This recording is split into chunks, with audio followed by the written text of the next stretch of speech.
ದೇವರ ಕೋಣೆಯಲ್ಲೆಲ್ಲ ಅಲಂಕಾರ ಮಾಡಾಯಿತು. ಇವಾಗ ನೈವೇದ್ಯಕ್ಕೆ ಪಾನಕ ಮಜ್ಜಿಗೆ ಇಡ್ತೀನಿ. ದಶಾವತಾರವಾದ ನಮ್ಮ ಮನೆಯ ದೇವರು ಶ್ರೀ ಗವಿ ರಂಗನಾಥ ಸ್ವಾಮಿ. ಯಾಕಂದರೆ ಬೆಳಗ್ಗೆನೇ ಎದ್ದಿದ್ದೀನಲ್ಲ, ತುಂಬ ಟಯರ್ಡ್ ಆಗಿಬಿಟ್ಟಿದೆ.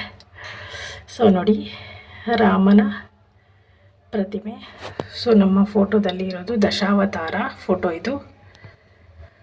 ಸೊ ಇದು ಕೂರ್ಮಾವತಾರ. ನಮ್ಮ ಮನೆಯ ದೇವರು ಶ್ರೀ ಗವಿ ರಂಗನಾಥ ಸ್ವಾಮಿ. ಸೊ ಅದರಲ್ಲಿ ರಾಮನ ಪ್ರತಿಮೆ ಇದೆ. ಅದೇ ರಾಮನ ದೇವರು. ಸೊ ಇವಾಗ ಪೂಜೆ ಸ್ಟಾರ್ಟ್ ಮಾಡೋಣ. ನೈವೇದ್ಯ ಎಲ್ಲ ಇಟ್ಟು ಇನ್ನು ಅಲಂಕಾರ ಎಲ್ಲ ಮಾಡಾಯಿತು, ಹೂವು ಎಲ್ಲ ಅರ್ಪಣೆ ಮಾಡಾಯಿತು. ಸೊ ಇವಾಗ ಏನಿದ್ರು ನೈವೇದ್ಯ ಇಟ್ಟು ಪೂಜೆ ಮಾಡೋದು. ಮೂರ್ತಿಯವರು ಬರ್ತಾರೆ, ಸ್ನಾನ ಆಯಿತು ಅವ್ರದ್ದು, ಅದಕ್ಕೆ ಸ್ವಲ್ಪ ವೆಯ್ಟ್ ಮಾಡ್ತಾಯಿದ್ದೀನಿ. ವಿಂಧ್ಯ ಯೂಟ್ಯೂಬ್ ಚಾನಲ್ಗೆ ಸ್ವಾಗತ ಸುಸ್ವಾಗತ. ನೋಡಿ, ಶ್ರೀರಾಮನವಮಿ ಹಬ್ಬದ ಎಲ್ಲರಿಗೂ ಶುಭಾಶಯಗಳು. ಇಂದು ಶ್ರೀರಾಮನವಮಿ ಹಬ್ಬವಾದ್ದರಿಂದ ಬಾಗಿಲಿಗೆ ರಂಗೋಲಿಯ ಬಣ್ಣವನ್ನು ಹಾಕಿದ್ದೇನೆ. ಬಣ್ಣ ಬಣ್ಣದ ರಂಗೋಲಿಯನ್ನು ಸಿಂಪಲ್ಲಾಗಿ ಒಂದು ರಂಗೋಲಿ ಬಿಟ್ಟು ಹೊಸ್ತಿಲನ್ನು ತೊಳೆದು ಬಾಗಿಲೆಲ್ಲ ತೊಳೆದು ಅರ್ಶಿನ ಕುಂಕುಮ ಹೂವು ಎಲ್ಲ ಅರ್ಪಣೆ ಮಾಡಿ ನಮ್ಮ ಮಗಳು ನನಗೆ ಸಹಾಯ ಮಾಡಿದಳು. ಹೆಸರುಬೇಳೆ ಸೌತೆಕಾಯಿ ಎಲ್ಲ ಕುಯ್ದಿಟ್ಟಿದ್ದೆ, ಅದನ್ನು ಆಮೇಲೆ ಉಪ್ಪಾಕಿ ಎಲ್ಲ ಕಲಸೋಕ್ಕೆ ನನ್ನ ಮಗಳು ನನಗೆ ಸಹಾಯ ಒಂದು ಕಡೆಯಿಂದ ಬರಬೇಕು. ಹಾಗೆ ಈ ಕಡೆ ಎಲ್ಲ ಎತ್ತಬೇಕು ಕ್ಲೀನಾಗಿ. ಹೆಸರುಬೇಳೆ ಎಲ್ಲ ಫುಲ್ಲು ಅಂಡಬೇಕು. ಉಪ್ಪು ಎಲ್ಲ ಸಮತಟ್ಟಾಗಿ ಎಲ್ಲದಕ್ಕೂ ಹಿಡಿಬೇಕು.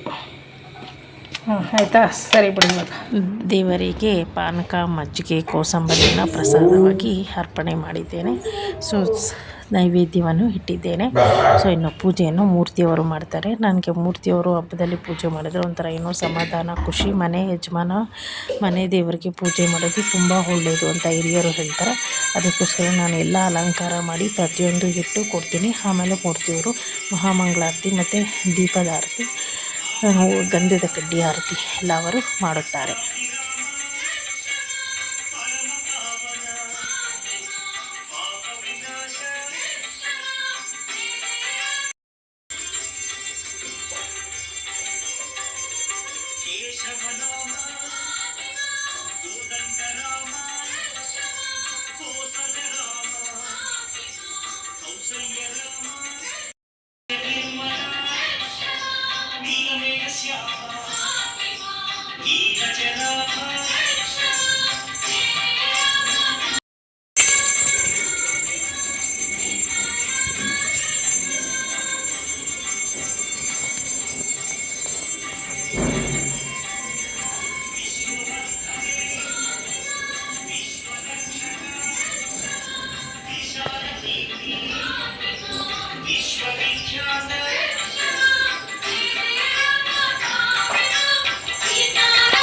ಪೂಜೆ ಮಾಡುವಾಗ ನಾವು ರಾಮದೇವರ ಹಾಡನ್ನು ಹಾಕಿ ಪೂಜೆ ಮಾಡೋದು. ಆಮೇಲೆ ಅಕ್ಕಪಕ್ಕ ಇರುವ ನಮ್ಮ ಫ್ಲ್ಯಾಟ್ ಅಕ್ಕಪಕ್ಕ ಇರೋರಿಗೆಲ್ಲ ನಾನು ಕೋಸಂಬರಿ ಪಾನಕ ಮಜ್ಜಿಗೆಯನ್ನು ಪ್ರಸಾದ ರೀತಿ ಎಲ್ಲರಿಗೂ ಬಿಂದ್ಯ ಕೈಲಿ ಕೊಟ್ಟು ಕಳಿಸ್ದೆ. ನಮ್ಮ ಫ್ಲ್ಯಾಟಲ್ಲಿ ಅಪಾರ್ಟ್ಮೆಂಟಲ್ಲಿರೋ ಫ್ಲ್ಯಾಟಲ್ಲಿ ಇರೋರಿಗೆಲ್ಲ ನಾವು ಹಂಚಿ ಶ್ರೀರಾಮನವಮಿ ಹಬ್ಬವನ್ನು ಆಚರಣೆ ಮಾಡಿದ್ದು. ಹೀಗೆ ಸಿಂಪಲ್ಲಾಗಿ ನಮ್ಮ ಮನೆಯಲ್ಲಿ ಶ್ರೀರಾಮನವಮಿ ಹಬ್ಬ ಆಚರಣೆ ಮಾಡಿ ತದನಂತರ ನಾವು ಸಂಜೆ ದೇವಸ್ಥಾನಕ್ಕೆ ಶ್ರೀರಾಮನವಮಿ ರಾಮನ ದೇವಸ್ಥಾನಕ್ಕೆ ಹೋಗ್ತೀವಿ. ನಮ್ಮ ಮನೆಯ ಹತ್ರ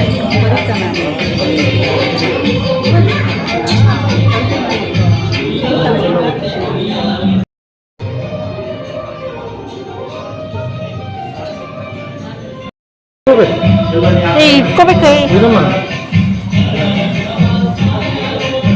ಸ್ವಲ್ಪ